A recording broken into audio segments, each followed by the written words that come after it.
حنفی مذہب جو واجب سمجھتے ہیں ان کے ایک معتبر برگزیدہ عالم امام ابو جعفر الطحاوی جمہور کے دلائل کو دیکھ کر انہوں نے اپنے مذہب کو چھوڑ دیا، یعنی امام ابو حنیفہ کے موقف کو چھوڑ دیا اور اس کو فرض قرار نہیں دیا، واجب قرار نہیں دیا، بلکہ اس کو مستحب قرار دیا ہے اور غیر واجب قرار دیا ہے۔ تو انہوں نے اپنی مشہور کتاب جو شرح معانی الآثار ہے اس کے اندر صفحہ نمبر 208 جلد نمبر 1 میں لکھتے ہیں وَقَدْ ذَهَبَ جَمْعُ أَحْمَدُهُ وَنُصَلِّ عَلَى رَسُولِهِ الْكَرِيمِ أَمَّا بَعْدُ فَأَعُوذُ بِاللَّهِ مِنَ الشَّيْطَانِ الرَّجِيمِ بسم اللہ الرحمن الرحیم۔ ناظرین، سجدہ تلاوت کے دوران جو سجود کیے جاتے ہیں قرآن مجید میں جو آتے ہیں ان کے حوالے سے کل فضیلت والا ہم نے آپ کے سامنے بیان کیا، اور اب جو شاہ صاحب رحمہ اللہ نے اپنی تفسیر بدیع التفاسیر میں جو مسائل ذکر کیے ہیں، آج آپ کے سامنے پہلا مسئلہ رکھتے ہیں جس کے اندر واجب، غیر واجب، فرض یا نفل ہے یہ سجدہ تلاوت، اس حوالے سے گفتگو کی گئی ہے بڑی جامع۔ تو یہ پہلا مسئلہ آج ہم آپ کے سامنے رکھتے ہیں۔ شاہ صاحب رحمہ اللہ نے امام نووی رحمہ اللہ کی شرح مسلم سے دلیل پیش کی ہے کہ امام نووی فرماتے ہیں وَقَدْ أَجْمَعَ الْعُلَمَاءُ عَلَيْهِ وَعِنْدَنَا وَعِنْدَ الْجَمْهُورِ سُنَّةٌ لَيْسَتْ بِوَاجِبٍ وَعِنْدَ أَبِي حَنِيفَةَ وَاجِبٌ۔ فرماتے ہیں کہ جو جمہور ہے، اکثر محدثین، ان کے ہاں یہ سنت واجب نہیں ہے، سوائے امام ابو حنیفہ رحمہ اللہ کے، وہ اس کو واجب قرار دیتے ہیں، یعنی سجدہ تلاوت کو مشروع قرار دیتے ہیں اور واجب قرار دیتے ہیں۔ اور اگر مشروع کا ہم کہیں تو مشروع ہے یعنی سنت ہے، یہ اس پر تمام علماء کا اجماع نقل کیا ہے، اور اکثر علماء کے ہاں مستحب بھی ہے اور امام ابو حنیفہ کے ہاں واجب اور ضروری ہے۔ مگر جمہور کا جو مسلک ہے اس کے بارے میں امام بخاری رحمہ اللہ نے 2 باب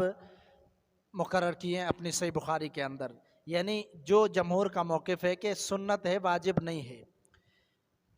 پہلے باب کے اندر امام بخاری رحمہ اللہ فرماتے ہیں من قرأ السجدۃ ولم یسجد، یہ باب قائم کیا ہے کہ جو سجدہ کرتا ہے، بلکہ جو سجدہ تلاوت کی آیت پڑھتا ہے اور سجدہ نہیں کرتا تو اس کے بارے میں کیا حکم ہے۔ 2 روایتیں امام بخاری نقل کرتے ہیں، ایک روایت زید بن ثابت ہے، دونوں کے اندر راوی جو ہیں وہ زید بن ثابت ہیں، اور ان کے اندر کیا ہے کہ انہوں نے نبی صلی اللہ علیہ وسلم کے سامنے سورۃ نجم تلاوت کی اور آپ صلی اللہ علیہ وسلم نے سجدہ نہیں کیا، جس سے یہ واضح طور پر پتہ چلتا ہے کہ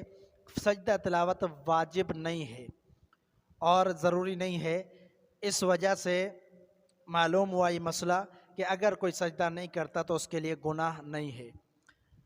دوسرے باب کے اندر امام بخاری رحمہ اللہ نے باب قائم کیا کہ باب من رعا ان اللہ عز و جل لم یوجب السجود ہے، کہ باب اس کے بارے میں ہے کہ اللہ تعالیٰ نے یہ سجدے فرض نہیں کیے، واجب نہیں کیے، یعنی جمہور کے مسلک کی تائید کرتے ہوئے یہ باب مقرر کیا ہے کہ جس کے اندر جو وجوب کے قائل نہیں ہیں، اور اس باب میں پہلے سلف کے آثار کو نقل کیا ہے امام بخاری نے، اور پھر وہ آثار ترتیب کے ساتھ ذکر کیے ہیں، ان میں سے ہم جو ہے آپ کے سامنے اردو ترجمہ بیان کر دیتے ہیں کہ یہ سند کے ساتھ آثار ذکر کیے ہیں، جس کے اندر پہلا یہ کہ عمران بن حسین رضی اللہ تعالیٰ عنہ صحابی ہیں، یہ سواد کے ساتھ آتا ہے، عمران بن حسین سے ہے کہ ان سے پوچھا گیا کہ لوگ قرآن مجید کا سجدہ سن کر اگر نہ رکے، یعنی جو پڑھ کر پھر رکتا نہیں ہے، سجدہ نہیں کرتا بلکہ آگے پڑھتا ہے، اس کا کیا مسئلہ ہے؟ تو عمران بن حسین رضی اللہ تعالیٰ عنہ نے یہ کہا کہ اگر نہیں رکا تو کیا ہو گیا؟ اس اثر سے واضح طور پر معلوم ہوتا ہے کہ وہ اس کو واجب نہیں سمجھتے تھے، اور اس کا حوالہ مصنف ابن ابی شیبہ کے حوالے سے نقل کیا ہے امام حافظ ابن حجر رحمہ اللہ نے فتح الباری کے اندر، اور دوسرا جو اثر ہے وہ مصنف عبد الرزاق کے حوالے سے ہے کہ عمران رضی اللہ تعالیٰ عنہ یہی صحابی ایک واعظ سے گزرے، نصیحت ہو رہی تھی، کوئی بیان چل رہا تھا، وہاں سے گزرے تو وہاں پر جو واعظ کرنے والا تھا اس نے سجدہ تلاوت پڑھا، یعنی ایسی آیت تلاوت کی جس کے اندر سجدہ تلاوت تھا، تو فمضى عمران ولم يسجد معه، عمران رضی اللہ تعالیٰ عنہ گزر گئے، ان کے ساتھ سجدہ نہیں کیا، جس سے معلوم ہوا کہ عمران رضی اللہ تعالیٰ عنہ اس کو فرض اور واجب نہیں سمجھتے تھے، اور اس کی سند بھی صحیح ہے۔ اور سلمان فارسی رضی اللہ تعالیٰ عنہ سے ایک اثر ہے جو امام بخاری رحمہ اللہ نے اس کا حوالہ دیا ہے مصنف عبدالرزاق کے حوالے سے، یعنی مصنف عبدالرزاق کے اندر ہے،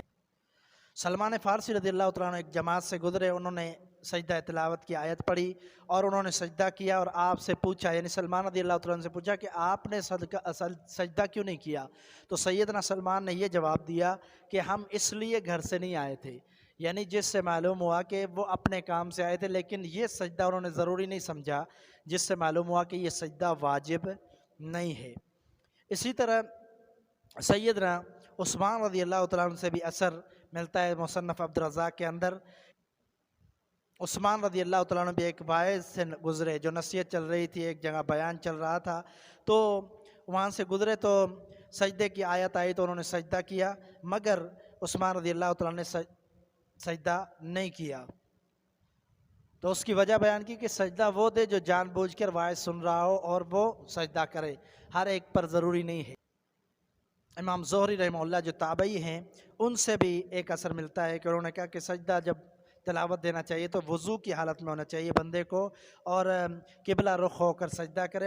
اور اگر سواری پر ہو تو قبلہ رخ ضروری نہیں ہے۔ تو یہاں سے معلوم ہوا کہ اگر وہ عبادت ہوتا اور اگر واجب ہوتا تو اس کے لیے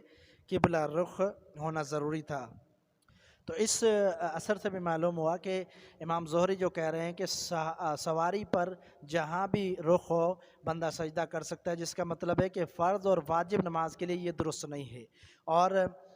سجدہ جو ہے قبلے کی رخ کرنا ہے اگر فرض اور واجب، اور سواری پر فرض واجب نماز نہیں پڑھی جا سکتی بلکہ اتر کر پڑھنی ہے۔ اسی کو حافظ ابن حجر رحمہ اللہ نے اس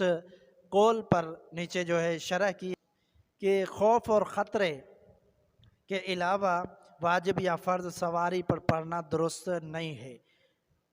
اس وجہ سے ثابت ہوا کہ سجدہ تلاوت بھی نفل ہے، اور صائب بن یزید رحمہ اللہ بھی جب واعظ سے سجدے کی آیت سنتے تو سجدہ نہیں کرتے تھے۔ تو یہ صحابہ کے حوالے بھی آپ نے سنے، سیدنا عمران بن حسین، سیدنا سلمان فارسی، اسی طرح سیدنا زید بن ثابت، اور ابھی جو ہے سیدنا صائب بن یزید، صحابہ اور تابعین کے بھی آپ نے قول سنے کہ وہ فرض اور واجب قرار نہیں دیتے تھے سجدہ تلاوت کو۔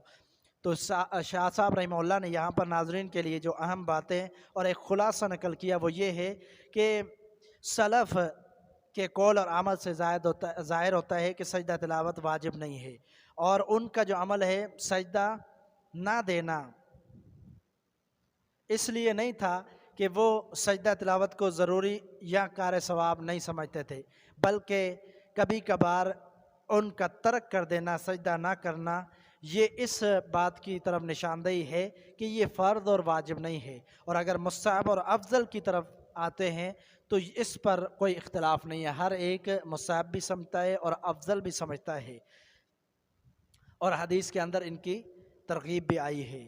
جیسا کہ اوپر احادیث گزر چکی۔ ان آثار کے بعد جو پہلے آثار امام بخاری نے جو واجب غیر واجب کے دلائل دیے، یعنی یہ سنت ہے، فرض اور واجب نہیں، اس کے بعد ایک اثر امیر المومنین عمر رضی اللہ تعالیٰ عنہ کا نقل کرتے امام بخاری، وہ کیا ہے کہ قرأ یوم الجمعۃ علی المنبر سورۃ النحل، سورۃ النحل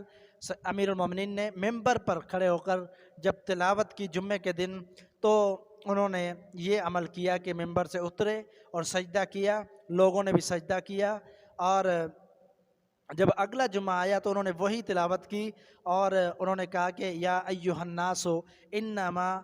نمر بالسجود، کہا کہ ہم ابھی سجدے سے گزرے ہیں،